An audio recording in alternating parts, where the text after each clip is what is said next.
If you want to know how can you change your name on PUBG Mobile, today in this video I'll show you exactly how, so let's jump right into it.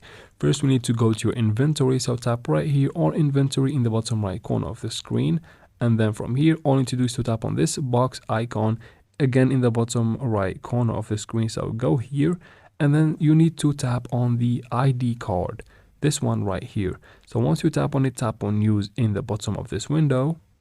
And just like that, you'll be given this pop-up window in the middle of the screen. Tap here and type in your new name that you want to display on your profile. So tap right there and then make sure the game is available and tap on OK. That is the first step. But if you don't have the ID card, tap right here in this store icon. And then from here, tap on treasure right here, or treasures right on top of others. From here, scroll down and keep scrolling until you find that ID card. So once you find it, go ahead and tap on it right here. And you need to purchase one in the bottom left corner on this button. Once you purchase this, you can go ahead and use it like I have showed you a second ago. And that is it for this video, guys. Please like and comment down below. Don't forget to subscribe for future videos like this one. And thank you very much for watching.